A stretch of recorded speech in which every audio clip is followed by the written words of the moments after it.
Here with the craft lesson for the week, and I thought we would talk about the importance of connecting the dots between ideas that you collect, because I collect a lot of ideas from the world, and what I do and how I connect those dots is kind of what this lesson is about.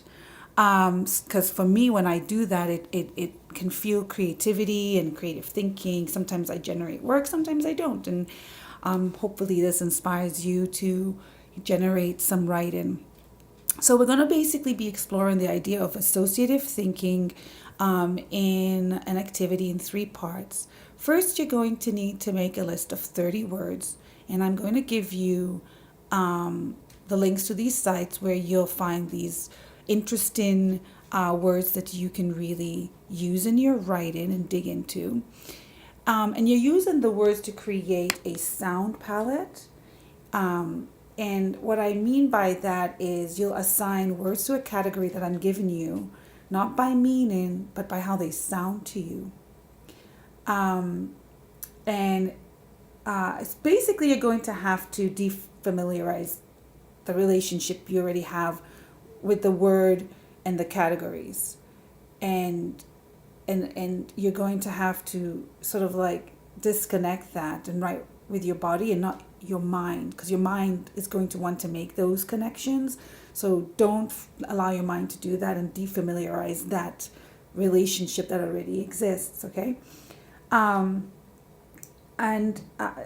This is basically a synesthesia activity, and so that means you're going to interpret one sense in terms of another sense, and you don't have to have synesthesia to add vividness to images in your writing, and it can be a really cool way to heighten and clarify the imagery in your writing. So the categories I have are sorrow, bristle, Thursday, female, empty, and simple. And to help us along with this, I thought we would look at a poem, and the poem I have is called, where is it? The poem I have is called Vowels. And it's right here. I'll read just a few lines from it. A black, E white, I red, U green, O blue, vowels. I shall tell one day of your mysterious origins.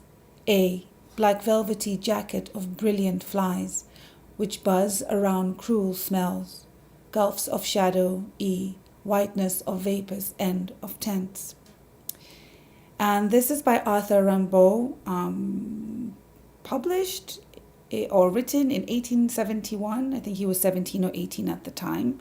So what we're going to do is do something similar, but instead of vowels, we'll write associating words with numbers. Okay? But you're going to take each word that you've already listed in your category here. So you've got these categories, and you're going to put them into phrases. So create something from the words you have picked, the category that it's in, and now make one more association with numbers. And here are the numbers: 0, a quarter, 6 minutes, Q equals 3, 1982, and third. And use all of them.